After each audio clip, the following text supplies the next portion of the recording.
13 जून को ईरान पर इस्राएली हमले के बाद ये आशंका जताई गई थी कि होर्मुज स्ट्रेट बंद हो सकता है। ये रास्ता दुनिया भर में गैस और तेल की आपूर्ति के लिए स्ट्रेटेजिक रूप से बहुत जरूरी है। जलडमरू मध्य यानी स्ट्रेट एक संकरी समुद्री पट्टी होती है जो दो बड़े जल क्षेत्रों जैसे समुद्रों या महासागरों को आपस में जोड़ती है।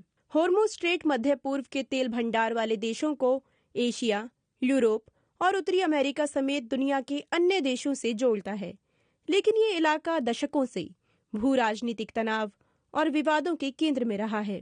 अब जान लेते हैं कि होर्मुज स्ट्रेट कहाँ है और कितना जरूरी है।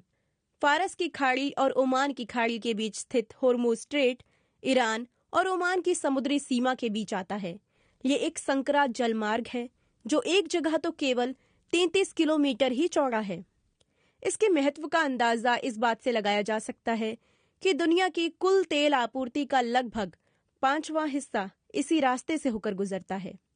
सऊदी अरब, संयुक्त अरब अमीरात, कुवैत और ईरान जैसे देशों से निर्यात होने वाला कच्चा तेल इसी स्ट्रेट से होकर अन्य देशों तक पहुंचता है।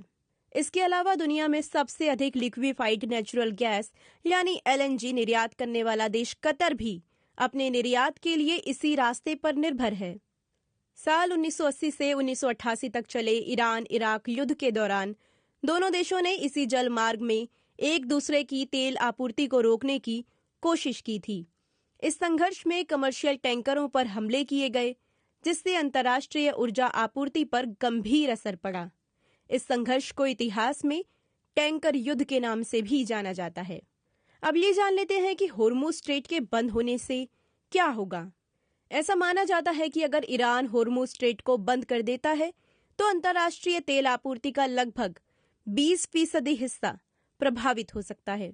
जून में अंतर्राष्ट्रीय वित्तीय संस्था JP मॉर्गन ने चेतावनी दी थी कि ऐसी स्थिति में कच्चे तेल की कीमत 120 से $130 प्रति बैरल तक पहुंच सकती है।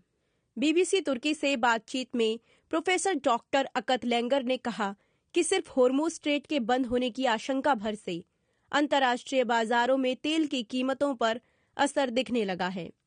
उनके मुताबिक बाजार पहले से ही इस खतरे को ध्यान में रखकर प्रतिक्रिया दे रहे हैं और ये कहना गलत नहीं होगा कि अगर होर्मुज स्ट्रेट बंद होता है तो तेल आपूर्ति बाधित होगी और कीमतें बढ़ेंगी। हालांकि इस्राएली हमले के बाद ईरान ने स्पष्ट किया था कि उसकी तेल आपूर्ति पर कोई असर नहीं पड़ा है। तेल मंत्रालय की ओर से जारी बयान में कहा गया कि हमलों में तेल भंडारण केंद्रों या रिफाइनरियों को निशाना नहीं बनाया गया है, लेकिन विश्लेषकों का मानना है कि अगर संघर्ष बढ़ा तो भविष्य में इस बुनियादी ढांचे पर हमला संभव है, जिससे अंतर्राष्ट्रीय ऊर्जा आपूर्ति को गंभीर झटका लग सकता है। पहले भी होर्मुज स्ट्रेट विवाद और टकराव का केंद्र रह चुका है। ऐसी ही कुछ घटनाओं के बारे में अब जान लेते हैं। साल 1988 में एक अमेरिकी लड़ाकू विमान ने एक ईरानी यात्री विमान को मार गिराया था, जिसमें 290 लोग मारे गए थे। अमेरिका ने दावा किया था कि ये एक सैन्य गलती थी और उसके नौसैनिक बेड़े ने विमान को एक लड़ाकू विमान समझ लिया था, लेकिन ईरान ने इसे पूर्व नियोजित हमला करार दिया। साल 2012 में जब अमेरिका और यूरोप ने ईरान पर आर्थिक प्रतिबंध लगाए तो ईरान ने होर्मुज स्ट्रेट को बंद करने की धमकी दी। ईरान का आरोप था कि ये प्रतिबंध उसे तेल निर्यात से मिलने वाली विदेशी मुद्रा से वंचित करने की साजिश थे। साल 2018 में जब अमेरिका ने ईरानी तेल निर्यात को शून्य करने की नीति अपनाई तो तत्कालीन ईरानी राष्ट्रपति हसन रूहानी ने संकेत दिया था कि ईरान इस स्ट्रेट से गुजरने वाली तेल आपूर्ति को प्रभावित कर सकता है।